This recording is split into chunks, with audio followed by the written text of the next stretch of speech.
All right, so we move into new material. The new title of the chapter is Fluid Kinematics. I encourage you anytime that you are moving into a new material, new chapter in the textbook, just sit down and reread the title a few times, 5, 6, 7 times. What's the title of this chapter again? Just like the title of the textbook. Do I understand each word in the title? Because words mean things. And so we look at the word fluid. We spent some time talking about what a fluid is, contrasting it with a solid. It continuously deforms under shear stress, that type of information. We have gases, we have liquids, we have high viscosity, low viscosity, dense, not so dense. We understand what a fluid is, but this word kinematics, sometimes, or I recall when I was a student, it took me a while before it really sunk in. What did that word mean? Oh, I took a whole class. In dynamics, there was a whole chapter of kinematics.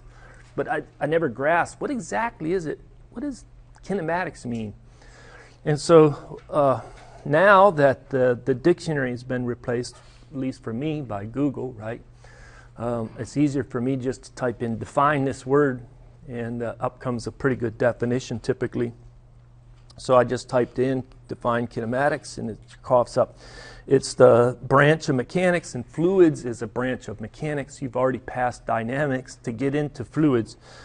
And it's concerned with the motion of objects without reference to the forces that cause the motion. So we know that you have to push, pull, twist, turn to make things move, either linear translation or rotational motion. And so, but you first typically study just the motion without the forces or the moments that cause the motion. So it's like we're going to study F equal to ma, and you could put it in a rotational system, but this conveys the idea. We'll first talk about all of the positioning and the speed and the velocity and the acceleration to describe the motion before we consider the forces, torques, or moments to cause the motion. That's kinematics. It's like break it down. Let's just study the motion without consideration of the forces that cause the motion. How many people already knew that? Is it new to some? Is it good? Good. Now, there's two words that are just out there in fluid mechanics. Lagrangian description of fluid mechanics and Eulerian description of fluid mechanics. They're named after individuals, so you really just have to say, there's really no link between trying to link Eulerian or Lagrangian to exactly what they mean because they're named after people. But you can look it up and understand that Lagrangian is studying fluid motion where the observer follows an individual fluid parcel or packet or chunk of fluid. The focus is on the chunk of fluid.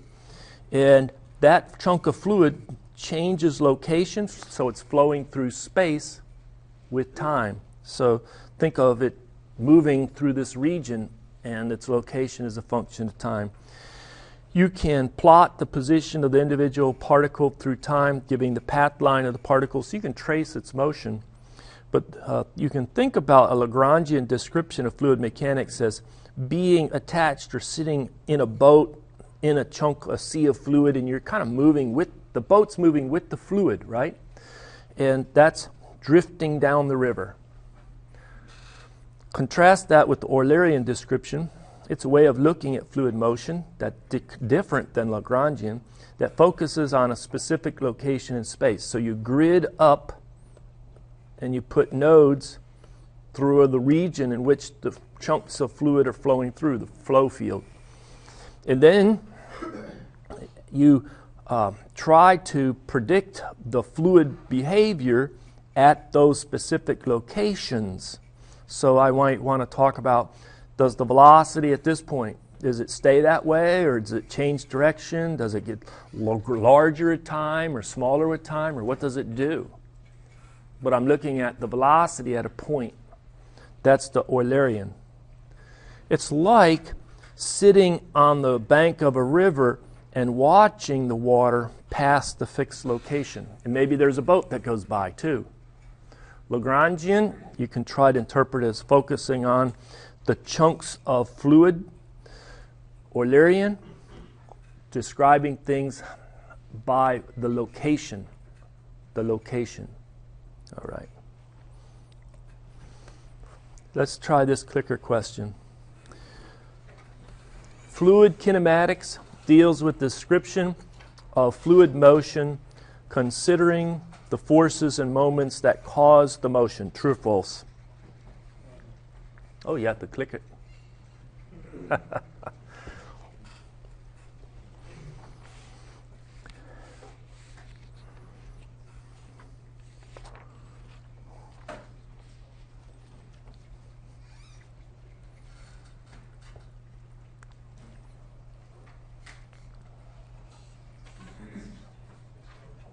All right, so let's go ahead and show the results.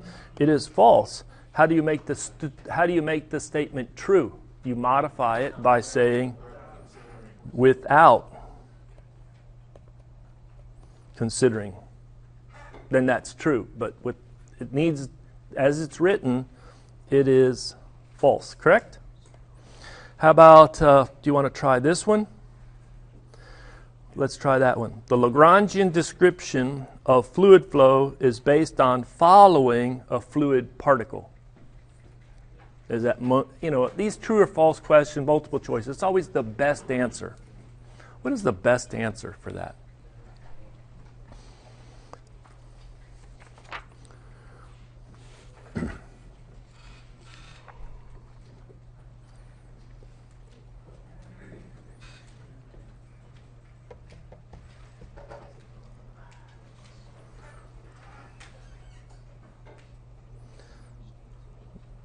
And we'll just show it.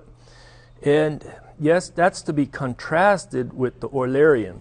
So the Lagrangian focuses on particles of fluid, packets of fluid that are flowing, and they keep tabs of that chunk of fluid.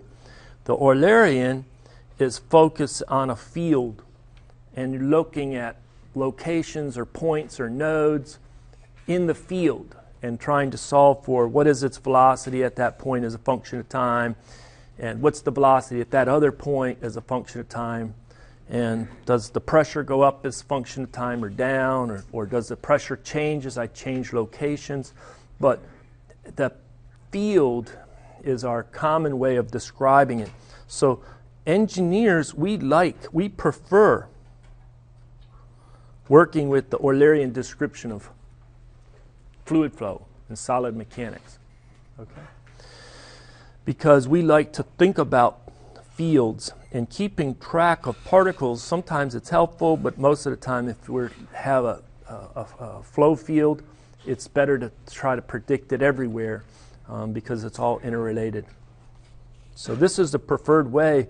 This is the way we usually describe and write our equations to describe that fluid behavior. I think these are easy concepts. Fields. Field, field. Okay. That word has been repeated. And you can have a pressure field, a velocity field, an acceleration field. Typically, you have a coordinate system. It's hard to draw in 3D, but easy in 2D, so we'll draw it 2D. And you can think of some increment. You have a mesh. No, that's too close together. I don't like that one. There. So at each of these nodes, you could come in and plot. You could plot the pressure at time at each location. In general, that would be a pressure field. The pressure is a scalar. It's not a vector. So it's basically one number with units. It's 100 kilopascal at that point. It's 300 kilopascal at that point. 2 bar, whatever the units are, number plus units. The velocity field typically is a vector for velocity, and it's a function of time and location. And so maybe it's drawn by these little V's here. Little V's there. At acceleration field, what do you think? Acceleration is a vector at x, y, and z as a function of time. Okay. Sometimes if you want to describe a pressure field, you would draw lines of constant pressure. So if this is a line of constant pressure, maybe it's 100 kilopascal. And this is a line of constant pressure, 200 kilopascal. This is a line of constant pressure, 300 kilopascal. That helps us visualize the pressure field, true? And somebody then could question you, and you could answer the question pretty easily. Say, what do you think the pressure is right at that point, given this information? 250, right in the middle, sure. And if I'm at that point and the pressure is 250, and I go in this direction, is the pressure going to go up or down? Sorry, this is, I need to write more clearly, don't I? 300 kilopascal. This was 200 kilopascal. Now, if I'm at this point and I move in that direction, does the pressure go up or down? It goes up. If I'm at this point, let me erase it, and the pressure is 250 and I go in that direction, what does the pressure do? It goes down. If I'm at this point and I go in this direction, what does the pressure do? Doesn't change. That's right, it's constant. Doesn't change. Very good. You can take the gradient of a scalar field. True? Do you remember that gradient operator? It's the partial with respect to x plus the partial with respect to y, j, plus the partial with respect to z, k in 3D. What do I put right here? Put the pressure, put the pressure, put the pressure. You mean the pressure shows up 3 places in the gradient? Yeah. And what is this lowercase I hat, j hat, k hat? Unit vectors in the primary coordinate directions. In the x, y, and z direction, the coordinate direction, in the positive x, and the positive y. How long is each of these little vectors? Unit length, unit vectors. All right, and what's this symbol, this partial with respect to x? What is that? It's a partial derivative. That's a partial derivative. It's a rate of change of pressure as I move in the x, rate of change of pressure as I move in the y, rate of change of pressure as I move in the positive z. That's a little review of the, what's the name of this little operator? I called it the gradient of pressure, but sometimes they'll call it del, that's right, del operator. Sometimes they'll put a little del with a little hat on it. What? Partial with respect to x, I, partial with respect to y, j, partial with respect to z, k. Sometimes, syntax, they put that on top, indicating, you know what, that del by itself is a vector. True?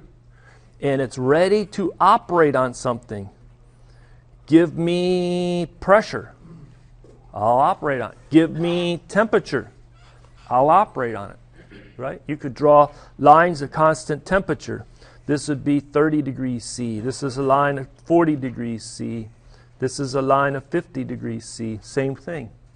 You say, I'm at this point in the pressure field or temperature field. If I go in this direction, is the temperature going to go up or down? Up. So it looks like it's around 35 degrees C, and if I move in that direction, it's going to increase. And if I go in that direction, temperature will go down. If I go in that direction, the temperature will not change. It'll be constant as I move in that direction. Somebody says, I want to take and just do the gradient of that pressure field. What will I get back? What is my result? How do I describe that result? Is it a new scalar field or a new vector field? Or mathematically, I know I don't like tensors, but is it a tensor field? Don't worry, we're not going to do tensor fields. But if you take the graduate fluid mechanics class, I think you'll get into tensors. Do they even show you that in solid mechanics? Tensors, tensor notation. It's mathematical description, I would suggest, at the graduate level, not needed at the undergrad. I'll probably get criticized for that, but oh well. But what is the gradient of a scalar field? Another scalar field, A vector field or a tensor field? The last answer is not correct.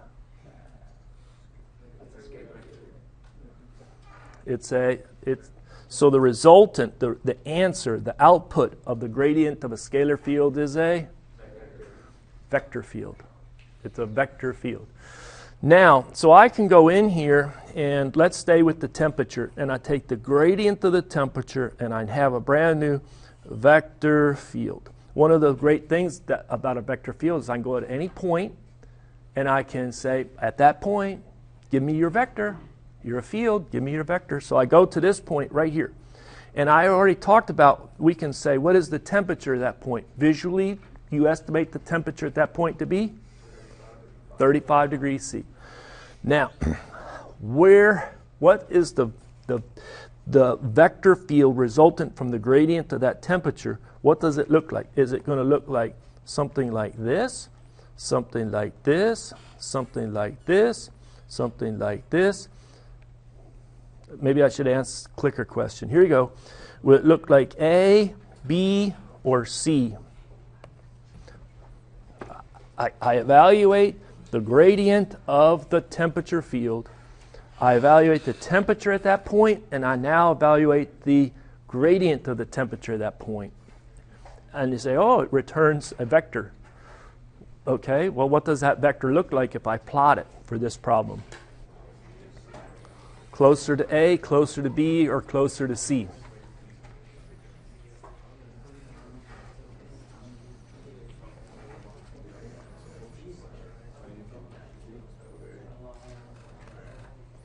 Whoa.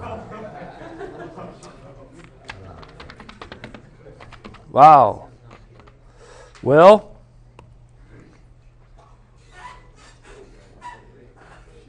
isn't the gradient going to tell you the direction of maximum increase? If I go in that direction, it'll give me the maximum rate of increase. And the magnitude of that vector tells me how fast it will increase if I move in that direction. Two pieces of information with the vector. Its direction and the magnitude. True? Those are the two pieces of information with any vector, right? Which direction are we pointing? And then what is the magnitude in that direction? Pardon? You misread it? Yeah, okay, well. I know it's directly related with temperature, so I would have gone with A. Okay, maybe I should have put C over here. That would have helped. Then we'd have had, because then I know it's either in the direction of positive increase or the direction of negative increase, right? I mean, that's what it's showing you. I guess what I could say is, give me a new slide here, insert new page. Somebody says, I have this function. It goes this way, then that way. All right, there's my f as a function of x. And I want you to tell me a little bit about, at this location, I don't know why I showed a whole dread line. There is my x1. I can go in and I can evaluate df, dx at x1. Okay? Can you tell me if this number is going to be less than 0, equal to 0, or greater than 0? Answer A, B, or C. For visually this problem that I've now given you. I give you f as a function of x. I sketch it. I then say go and compute df dx at x1. There's the location x1. Is that going to be less than 0, equal to 0, or greater than 0?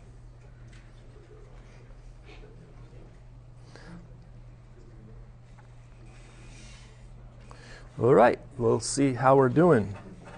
When 2D is difficult and 3D is difficult, drop back to one dimension.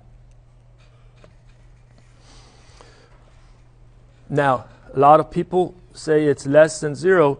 Visually, did a lot of people in their mind put a little line like this? Did they put a rise over run and say, hey, it's not rising, it's falling, it's negative? Negative slope? Let's go to new point. And let's say, let's evaluate it at x2 at not not x1 now. We're going to evaluate the same derivative, the same df dx, same function, but now at a location x2. What do you think? The answer is going to be no clicker on this one. What do you think? It's going to be flat, right? Is it going to be 0? Is it going to be b? Right? Okay, should I go for 100% class correctness? One more, huh? X of 3. X of 3 right there. So now, here we go, x of 3, and let's see if we can get 100% correct. 30 seconds to get 100% correct. What is df dx?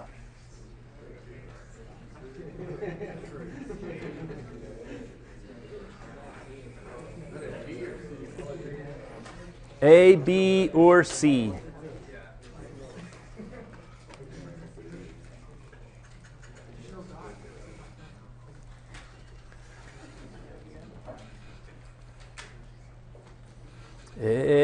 We're going to show the results. Hold it. What is this? What happened there? Oh, I hit that one. Okay. I guess I could go back and regrade question 4 if I wanted to. I never noticed that. I could go back and regrade question 4. But isn't one person, there's always one, right? Isn't there one? All right. Why was that? Look at here. What is the slope? It's positive, a positive rise over run. This is greater than 0. Positive. Okay, so basically, this is the 1D version. This is the multi-D version. Multiple version. 2D and 3D. All right? So it tells us that you're moving in that direction. All right. So there is the direction of the gradient of f. Somebody says, well, I really like to know how much I will go up if I do move in that direction. I should say gradient of temperature, shouldn't I? So if somebody says, yes, go ahead and move this many space dimensions in that direction, this is an estimate of how much the temperature will change. True? Wouldn't that be the magnitude of the gradient times some sort of length or distance? Wouldn't that give you an estimate of the change in the temperature if I did move in that direction? Now we move from a scalar notation to a vector notation. You remember that? Say, I have the gradient of temperature. I have a direction for change. The little direction would be, I know it's like this. There's little d, a little vector for direction stepping off, d. I just introduced the stuff, right? If you don't like that, change it to x or something. D is a little vector. Maybe d is this way. Maybe d is that way. It's really not the location I'm trying to contrast, but the length and the direction of d. So what do I do to get an estimate of the change in the temperature if I move in the direction d with the length of d? What do I do?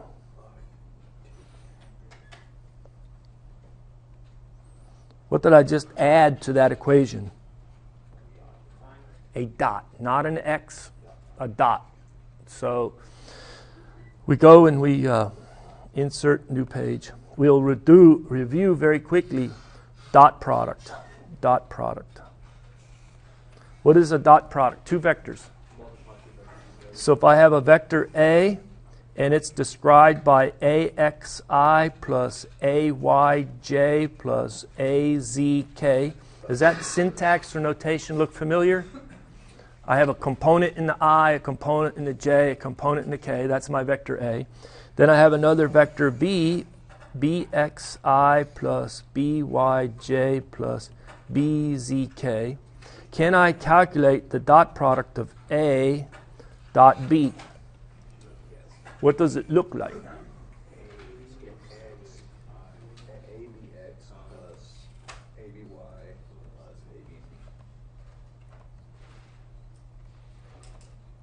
How many people remember that? Very good.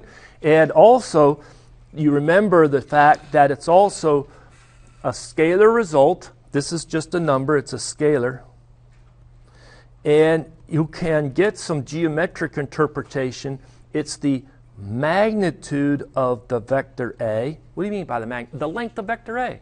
Okay? If you're thinking geometry or location, but it's the magnitude, okay? What about the magnitude of vector B times cosine of the angle between them? So if I have two vectors, if I have vector A that looks like this and vector B that looks like that theta is 90 degrees, cosine of 90 is 0. Cosine of 90, 0. So two perpendicular vectors, A and B, if they're perpendicular, if they're 90 degrees, when I take the dot product, I get nothing. Nothing. Nothing. True? But if I have another case where I have vector A like this and vector B like this, I don't have to put them at the same location, but I'm putting them where they start at the same location. The base of those vectors are at the same location. I have to separate them a little bit for visualization purposes. But what is A dot B in this case? Here, A dot B in this case was 0 because this was 90 degrees. But what is this one? Magnitude of A times the magnitude of B. It's just if A was length 2 and B was length 3, it'd be 6. Right? And then the last case, put A this direction and B that direction. Because I forgot to emphasize, theta is equal to 0 degrees. In this case, what's theta? Theta is equal to 180 degrees. Cosine of 180 is? Negative. And so the dot product in this case, A vector dot B vector is negative magnitude of A times the magnitude of B. Good review? All right. I forgot to bring this into play. So basically, if I have a field, and maybe it's a temperature field, pressure field, let's talk pressure. I can talk about the gradient of the pressure. I can evaluate the gradient of pressure at any point. So let's say I pick this point. Great. There it is. There's the gradient of pressure. It's pointing so much in the x, so much in the y. The resultant shown. There it is. It's a little vector. True? If I said, I want you to tell me if I move in an arbitrary direction, let's say this direction, I'm going to characterize by, I don't know, n. I pick n because it's a normal, not normal. I don't want n for normal. I want it for a unit vector. What do you mean by unit vector? How long is n? Length 1. Length 1, right? It's unit length, unit vector. So what if I said now, there's the gradient of p, move in this direction, and what do you think the answer is going to be? Is it going to be positive, negative, or equal to 0 for the as I sketched it? Well, the answer would be to say, I'm going to find out how much I move in pressure by taking the gradient of the pressure and dotting it with the direction of interest. Well, okay, here, I'm going to make you correct. That's what I thought I was looking at. All right, now we put a little square in that corner saying that's 90 degrees, right? And so what is the answer for this case? 0. Let's say I come over here. Here is the gradient of P, and I want you to go in that direction. So the change would be how much you change for one distance traveled in that direction. It would be positive. And then maybe I go to this point right here. There's the gradient of P. And here is my normal vector in that direction. It'll be negative of the magnitude of the gradient of P. True? Did I forget to emphasize, how do I calculate the magnitude of the gradient of P?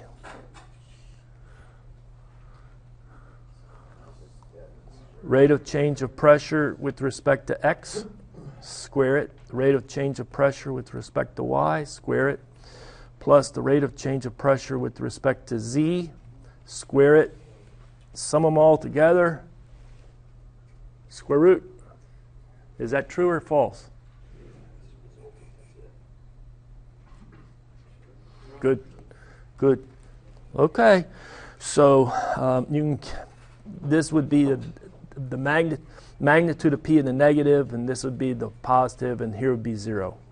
Okay, that's a quick review of a little bit. We're going to do more on vector calculus later, but let's solve some problems here. So I have a two-dimensional steady velocity field.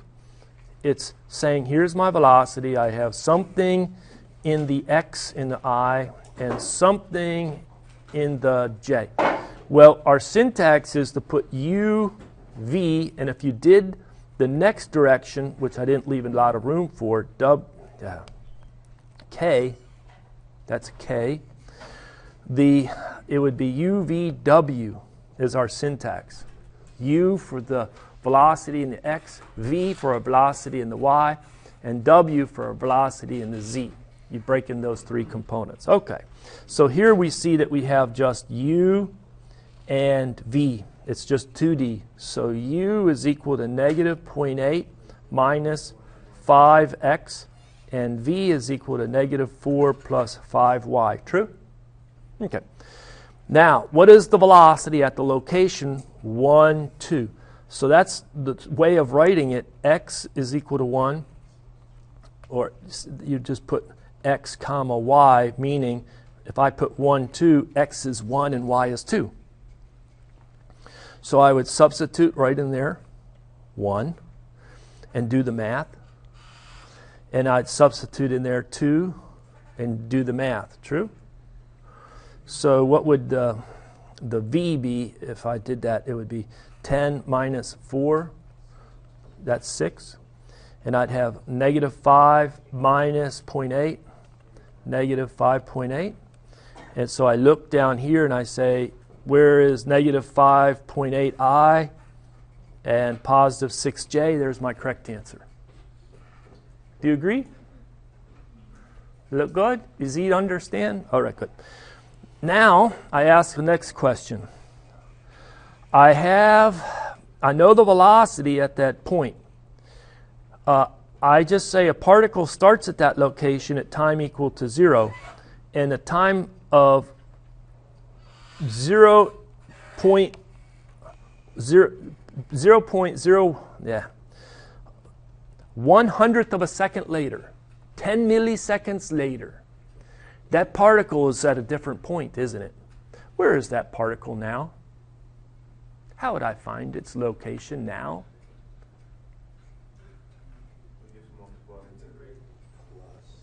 Yeah. So you'd say the location of the particle at time t plus delta t is the location of the particle at time t. You could put a vector quantity on this. And you would say it's going to be its velocity at t times the time step, the time increment. True? So if it's moving at this many meters per second, if I move it by 1/100th of a second, 0.01 second, so the change in the x will be negative 5.8 times 0.01. It'll be negative 0.058 meters. True? That will be the change in the x. So it started at 1. It changed by going negative 0.058. I know that's tough math, but 1 minus 0.058. What do you get for its new x location? 0.842 or something like that.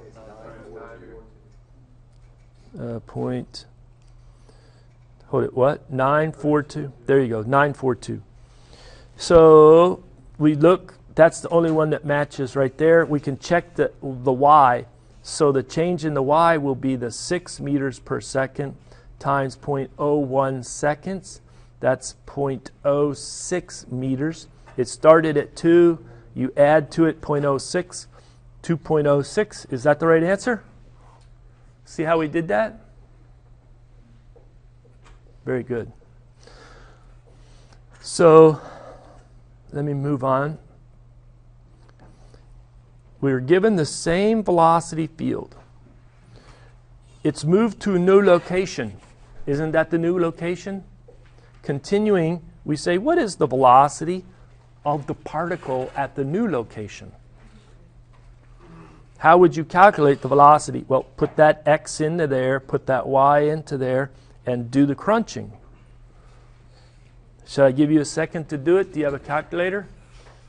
Here it goes. You got 30 seconds to tell me if the answer A, B, C, or D is the correct answer for the velocity at that new location.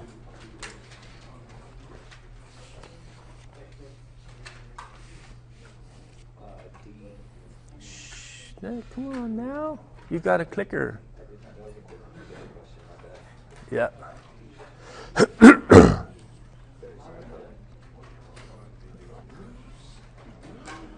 I give you 20 more seconds. So you can change your answer. Who wants more time? 30 seconds.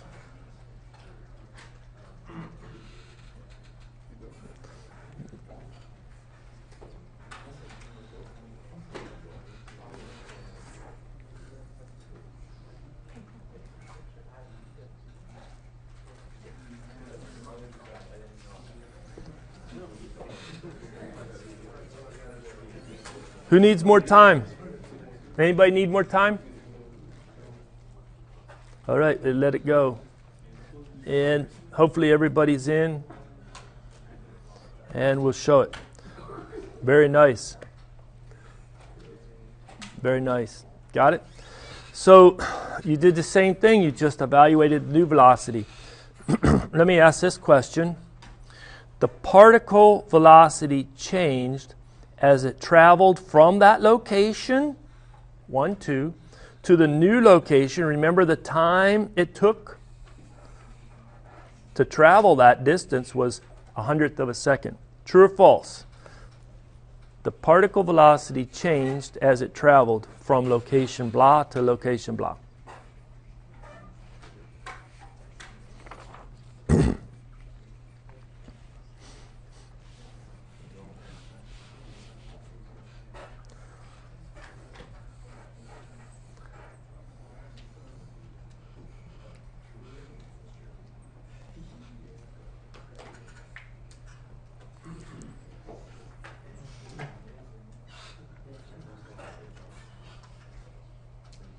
You think we're 100%?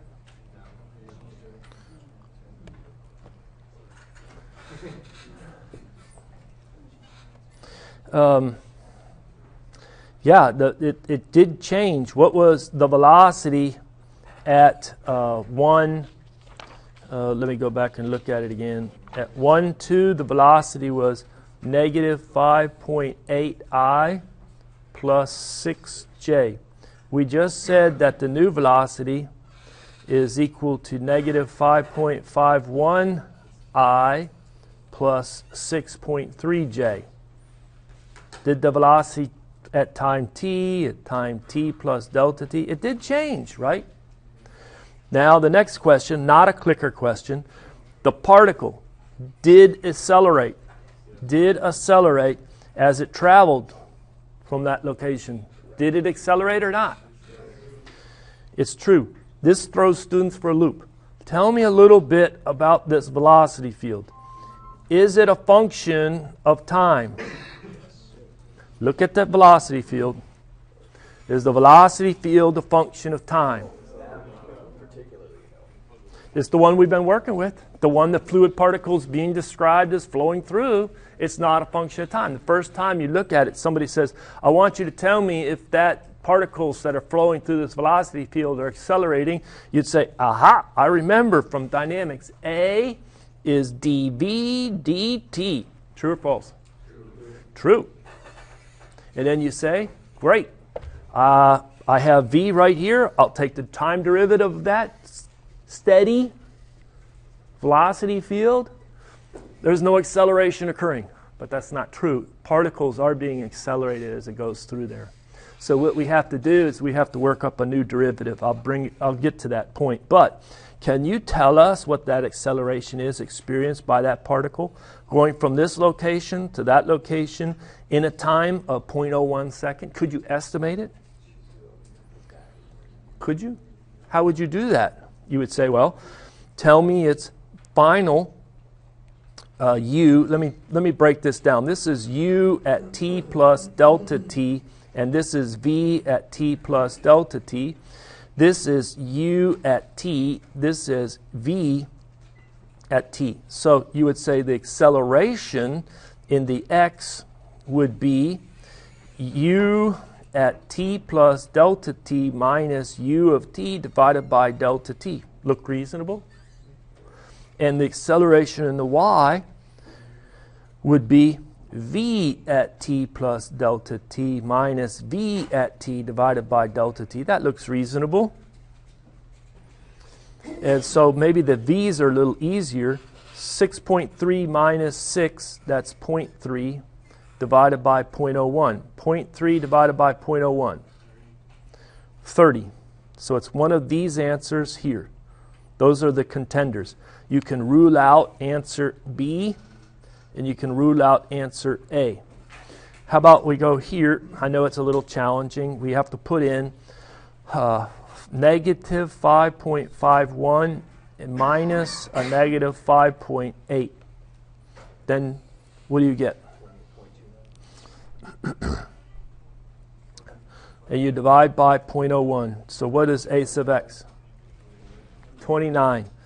29. Positive 29 or negative 29? And so the answer is D.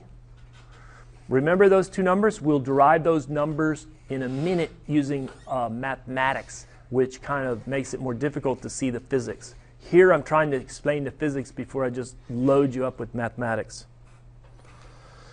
Newton's second law, F equal ma. Is that Newton's second law? Yes.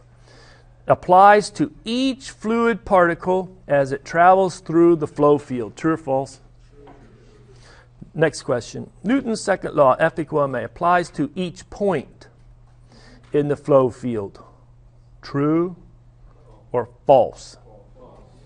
It's false. Oh, we can make a new A. We will make a new A to make that equation work. But as written, it's not true. As written. This type of description where you have particles flowing through a flow field, I forgot, is that Lagrangian or Eulerian? Is that Lagrangian or Eulerian? It's Lagrangian.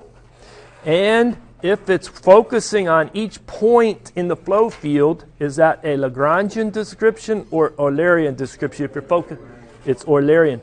Which one do you think we prefer to work in? Eulerian. So we have to come up with a new way of calculating the acceleration. We introduce what we call the material derivative. And so let me just give you the math. Here's the math. The derivative with this syntax. It looks a lot like this, doesn't it? But there's a difference between the two. What's the difference? Lowercase d and capital upper. Okay, lowercase and capital D. So this, what we can do is it can operate on a lot of things. Just like this can operate on a lot of things. Okay? So you could take the time derivative of something, blah, blah, blah. We're going to talk about a material derivative with the cap D. Okay? This equation without derivation starts this way. Most people would forget the rest. They would forget the rest of it. But to make it work, we have to include a term that looks like this. V, what is that V? Velocity. Dot, what is mathematically that dot? dot product, and it's an operator between two vectors. This one, del. But I put a del with an arrow to say, hey, treat that del as a vector. Treat that del operator as a vector. Put that in parentheses saying, make this combination, make this work first. Then feed it something. Feed it what? The same thing you fed to the other time derivative, ordinary time derivative. The combination of those two things on the right equal the material derivative on the left of the equation sign. You say, this is new math to me. Yeah, well, it is. And so what we see is the material derivative is made up, especially when we apply it to dv dt equal to dv dt plus v dot del operating on v. See how I substituted? I said, let's apply that material derivative to the velocity field. Okay?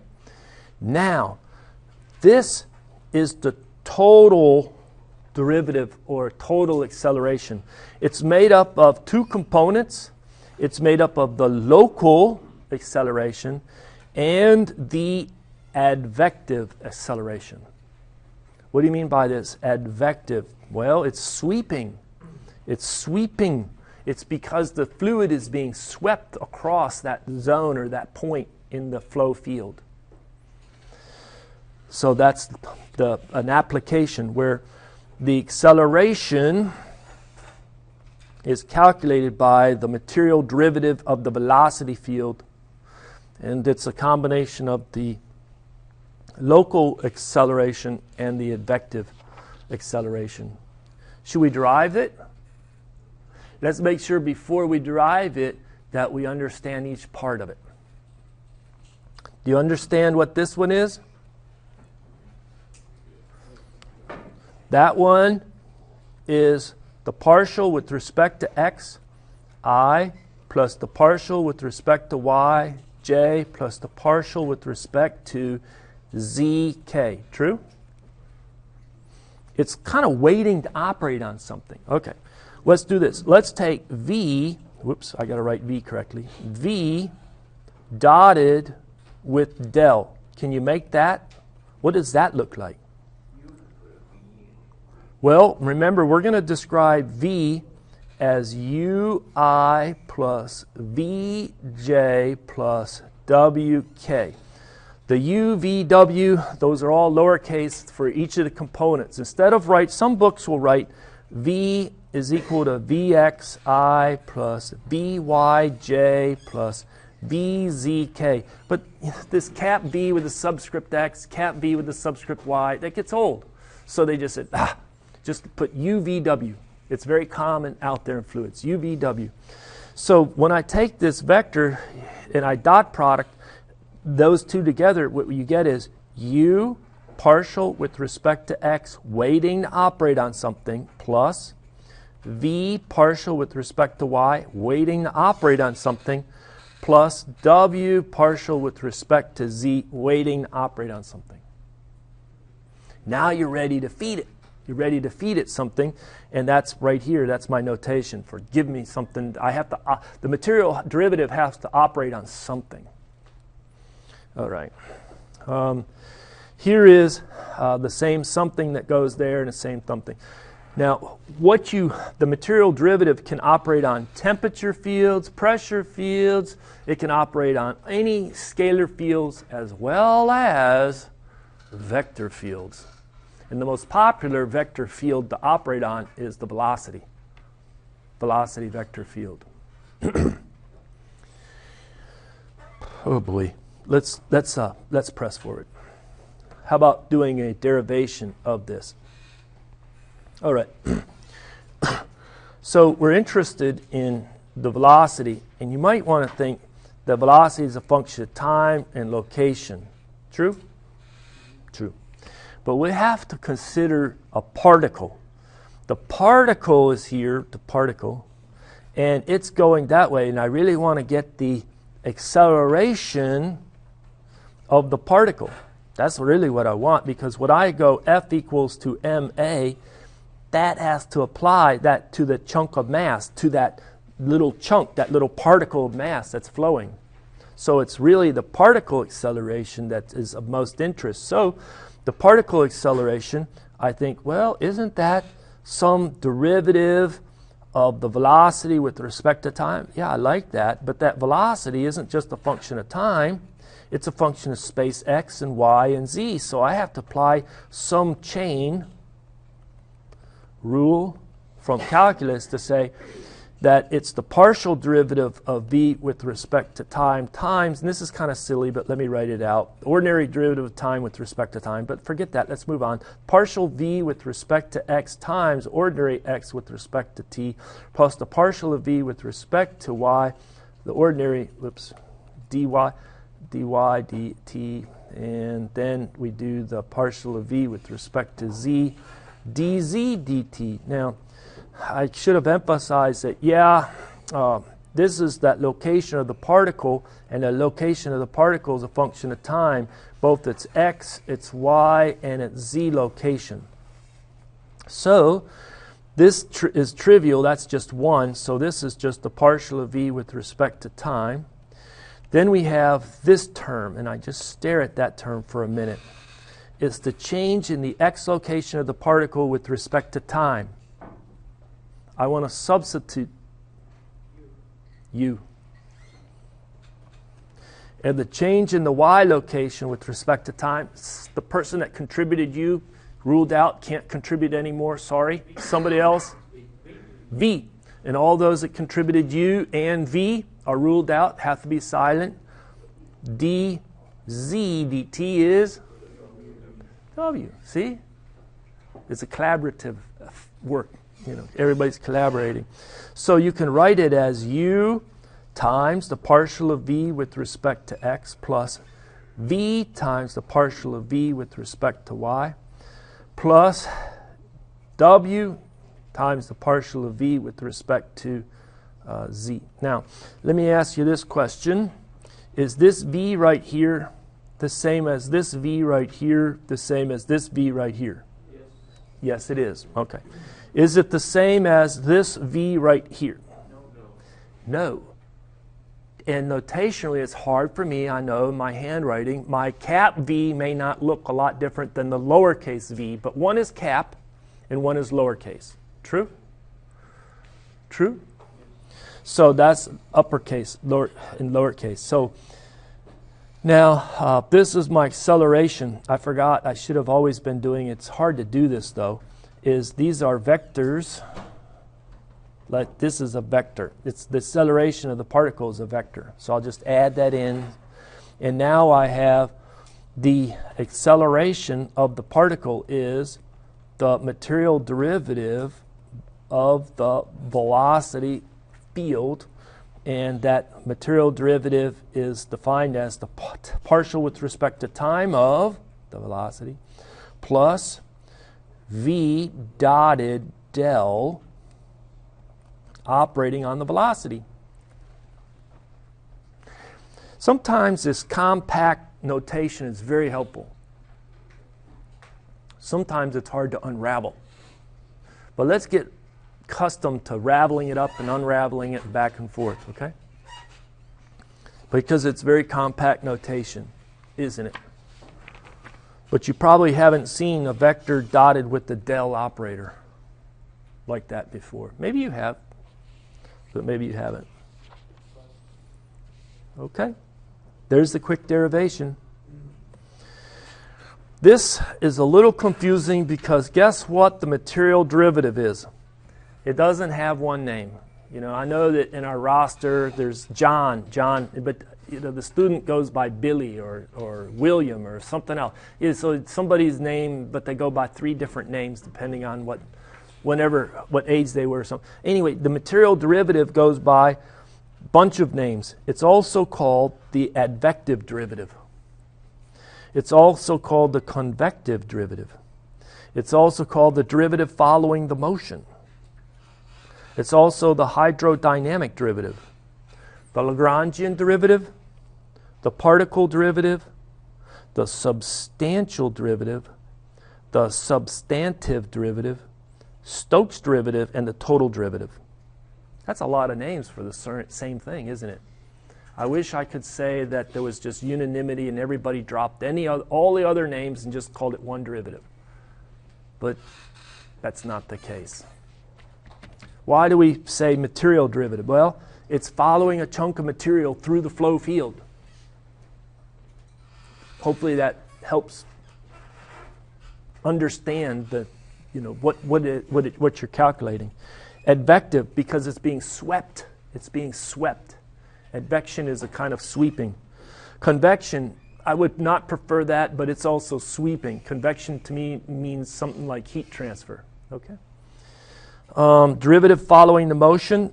Well, they're getting longer title, and probably that's pretty clear, but that's very rare. I've not seen that one. That's very rare. Okay, this one. Hydrodynamic, they're probably civil engineers. Lagrangian derivative, I think that's rare as well. All these here are rare. Particle derivative is more common. The particle derivative. It's like the material derivative. It's following a chunk of fluid, following a chunk of matter, following some material. Substantial and substantive are used. Stokes is, in my opinion, rare. Total derivative is more common. So this is pretty common. I would say the substantial derivative is common. Particle derivative is common. Advective derivative and material derivative. I wish it was easier. Okay? Different names for the same thing. Let's calculate material derivative of temperature. Well, it's this cap D with the lowercase t operating on cap T for temperature. Lowercase t for time, cap T for temperature. That's equal to the rate of change of temperature with respect to time plus, and then we have this V dot del operating on T. Let's write it out for the Cartesian or rectangular coordinate system. It'll be U rate of change with respect to x of t plus V rate of change of t with respect to y. It'll be W rate of change of t with respect to z. Did I do that right? Let me ask you this. Should I put an I here maybe, and a J there maybe, and a K there? Is this kind of like needs to be in vector notation? The little unit vectors I left off? No. So the material derivative of a scalar returns a scalar. So no I, J, K notation anywhere in there, okay? Right? How about the material derivative of the velocity, all right? D cap V dt. What do you think I'm going to get back? Velocity is a vector. So the material derivative of a vector field is going to return a vector field. And it's actually going to have interpretation as the acceleration field. That's what its interpretation is. So this is going to be the time rate of change of V with respect to t plus, could I just put U partial of V with respect to x plus V partial of cap V with respect to y plus W partial of cap V with respect to z? Does that mathematically look okay?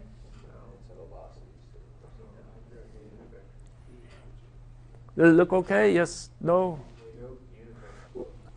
Well, I put the vector still on the V's and I haven't exploded those vectors out, those V's. So let's explode out the V's. I'm going to do this. The rate of change of U with respect to time, that'll be the I.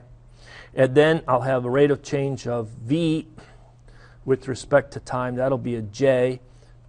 And then I'll have a rate of change of W with respect to time, and that'll have a K. So I took this first term and put it in three terms, I, J, K, and I'm going to sum along this part all the I's and along the J's and all the K's, but I've taken this one and put the three components out, right? See how I started that? Now I got to do this next one. So I'm going to have u, and then the partial with respect to x. Okay. It's going to be of u. And then it's going to be u partial with respect to x of v. And it's going to be u partial with respect to x w. I'm going to just scoot this up so I get more room here. Scoot it up just a minute there a little bit. Okay. Mess that up. Now, I'll have plus v, the partial u with respect to y, plus v, partial v with respect to y, plus so v partial v with respect to z. Good? Last component, w, partial u with respect to z, w, partial v with respect to z, w, partial v with respect, not v, w with respect to z, and all of the bottom ones are multiplied by k, all of these multiplied by j, and all of these multiplied by I, and yes, you do get a vector result. True? Can I interpret that vector as AXI plus AYJ plus AZK? And now we see what AX is. That's all AX, isn't it? Sir, on the bottom one, V partial Z. Oh, yeah. I messed that up. Right here? Oh, that one? But it's the rate of change of W with respect to Y. Is that now fixed? All right, I'm going to pause and make sure. Look it all over. Do I have any other errors?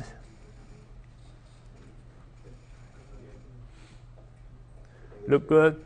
And so then in the blue box, guess what this all is? Acceleration in the Y. And then the next box, I don't know what color, green box maybe? This is all the acceleration in the Z. True? So if you had a steady state flow field, that just means that the time derivatives are all zero. But that doesn't mean that the particles that are flowing through it couldn't be accelerating or decelerating. Acceleration. So here's a classic example. Maybe I have a pipe, or I don't know. And then it's going to neck down and go smaller diameter or something, or a channel. Maybe this is the other side of the channel. All right, the fluid particle's right here. And it's moving along, and it's not that fast, but I'm going to show it as the velocity is there. Now, I come over here, guess what? It's trucking. Why is it trucking? Why is it going so fast? Because it has a smaller area and a lot of flow. The same flow rate's got to go through. I'm thinking water, incompressible. It's not going to be able to be compressed. It's just going to speed up to make it go. So it's going fast there. So what happens to the particle as it goes in this direction? It accelerates. Let's take a look at a sub x component. Let me just back it up right here. There it is.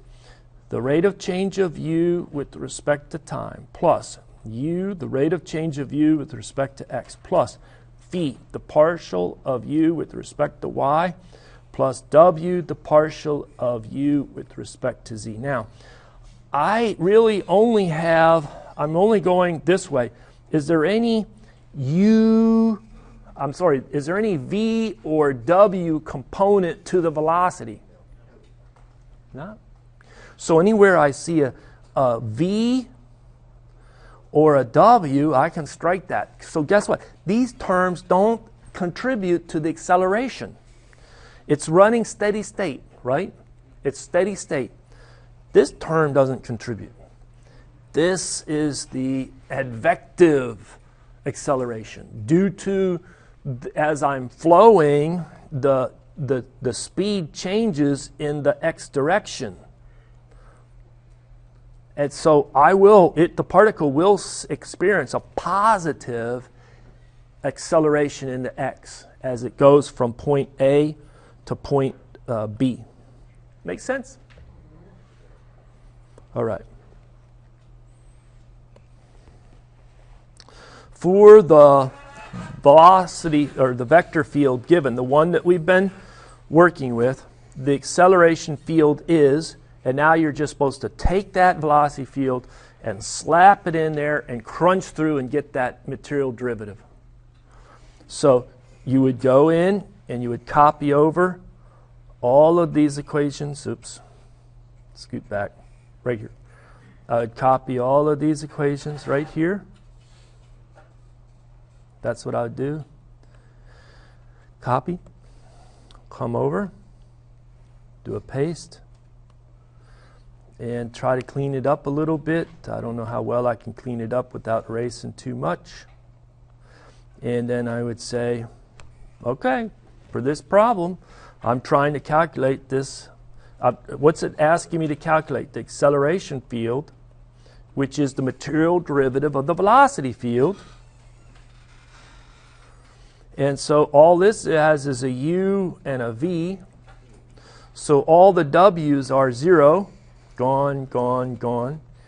And the u and v are not a function of anything but x and y. So guess what? Time is all gone.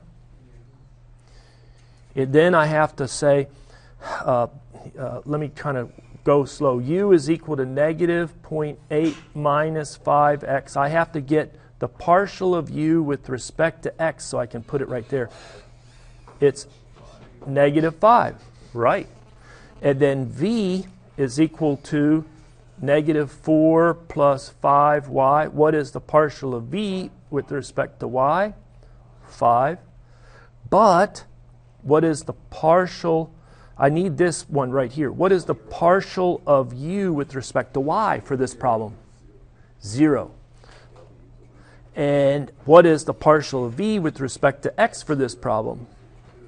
And all of these w's were gone. So really, this is the non-zero, and this is a non-zero term. You've calculated it, you evaluate it, you stick it in, and you'll get the, look at, I didn't even have the energy to give you alternative choices. A. Got it? See how we did that? A little bit of mathematical work. It can be tedious. So, evaluate the acceleration at the location 1, 2. Well, I just calculated the acceleration anywhere as a function of x and y. I plug in 1, 2, and guess what I get? A. 29i plus 30j. Couple pages back, sheets of whatever pages back, I calculated A a different way. Here we calculate a very mathematical way. We got the same exact answer. True? Make sense? So there. Hopefully it ties it together. So for the velocity field, the one we've been working for, is the acceleration field can be calculated as the ordinary derivative with respect to time. This will be the last clicker question. True or false? Read that question carefully. The acceleration field can be calculated as dv dt, the ordinary derivative with respect to time. True or false?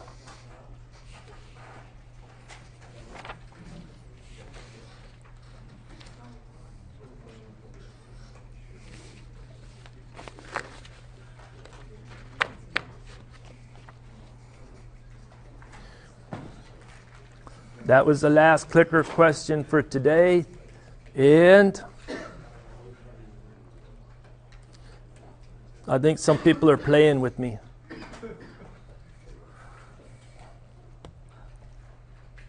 Right? All right. All right. So it's false. it cannot be calculated as the ordinary derivative with respect to time. It has to be calculated as a special derivative. The name of it is the material derivative, or the substantive derivative, or the particle derivative, or the advective derivative, or the Stokes derivative. There's a lot of names for it, but let's just call it material derivative, okay? This is a quick overview. I think the book does a better job because it has pictures in it. You can actually probably go and see some websites where they have dynamic simulation of flow visualization. But the concept of a path line and a streak line and a streamline. Look at the definitions, but the key is when it's steady state flow, they're all the same.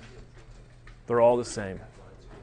Path line, streamline, and streak line are all the same. They're different in transient flows, but it's rare that you really have transient flows, meaning that it's changing with time. All right. Next one is a timeline. This one's easy. Let's say the fluid flow is going this way, and I have a way of taking and dropping a line of markers right in the fluid. Well, that line of markers after a time may have moved to something like that. That line of markers is my timeline. It's at a different time. This is maybe at 0 seconds, 1 second, maybe at 2 seconds, it looks like that. So that's what they would call a timeline. Great. Stream tube is very useful. So we have a streamline. So if I have a particle right here, I let it go. Later it's here, later it's here, later it's here. And it goes along a path. We call that a streamline. It's the same as a streak line. It's the same as a path line. It's steady state. And so we're interested in steady state. Go and surround that original particle with a bunch of little particles that enclose it in a circle. And then each one of those little particles in a circle, you track them as a function of time, and guess what? You've got a tube around that single line. And that tube can be large or small, but that's a stream tube. And a lot of times coming out of thermodynamics and the study of flow through a control volume, you like control volumes, right? And so what we'll do is we have all the flow go in here. By definition, is there any flow across the boundary of the stream tube coming in or out? Nope. It's sealed. It's sealed. And so if it comes, it only goes in and out the ends. That's it. Not across the edges of the stream tube. So it's a great little control volume for fluid flow. A stream tube. This works for steady flow. Okay? Forget stream tubes and transient flow. You'll never see it in this class.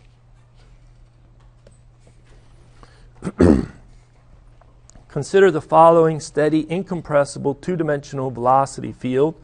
Hey, is this the same one we've been working with? Yeah. Generate an analytical expression for the flow streamlines and draw one streamline in the upper right quadrant of a coordinate system going through the point 1, 2. Well, let me just solve it and you just watch me. We'll revert back to the traditional style of teaching, right? So V is equal to UI plus VJ. True or false? And so what is that? The U can be interpreted as what?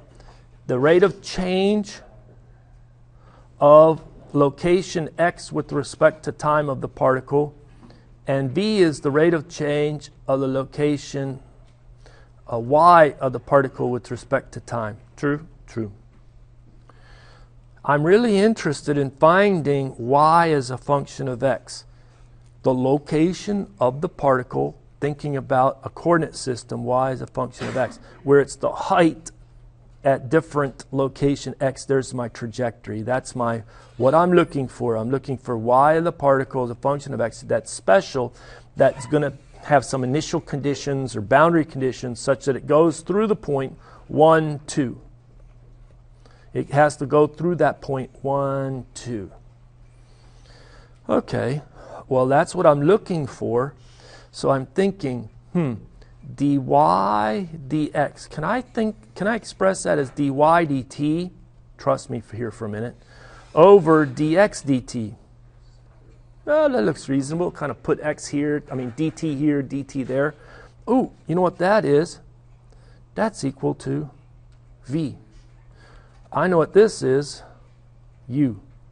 Hey, I know what those are. Right here is negative 0.8 minus 5x for u. And here is negative 4 plus 5y for v. Now I look at that for a long time. I say dy dx is equal to a function of y and x. It looks like a ODE. Don't ask me how I got it, but it looks like an ODE. Let me separate and integrate. So then I separate and integrate, and I bring over 1 over negative 4 plus 5y times dy. I have 1 over negative 0.8 minus 5x times dx. That's my separation. I now integrate. I can't remember how to do those integrals, or I go get some help. I get a calculus book out, or I click on Wolfram Alpha. How many people have used Wolfram Alpha? Sure. Look at that. You just type in integrate 1 over negative 4 plus 5x. It helps say, is this really what you wanted me to do? Yes, it is. Good. Here's your answer. Thank you very much. And then you do the same thing. You type it in. Is that what you wanted me to do? Yes, it is. There's your answer. Thank you very much. So then we stick them back in. And I'm running out of room here. We have our constants of integration. And the constant of integration fits, and you're left with an equation which I'm going to plot for you. There it is. It's plotted. It goes through the point 1, 2. That's our constant of integration, forces it to go through that point 1, 2. Here it is, evaluate different combinations of x and y. It does go through the point 1, 2. There's that line. I know we did a lot of math, but what did we just do? We calculated the streamline for a particle. Okay, that particle is probably going this direction, if my memory is correct, or is it going the other direction for this velocity field? No, I think it's going in this direction, right? It's going in that direction. So if we actually just let it go in that velocity field, that's the way it would go with time increasing. I think that's the way it goes. True? Look at it. If I put in 1, 2, what is my velocity? Isn't it some negative on the I and some positive on the, so this is like negative on the I and positive on the J, and so there it is. Okay, all right. That's the streamline, mathematically derived. Well, at that point, I'm going to go ahead and stop.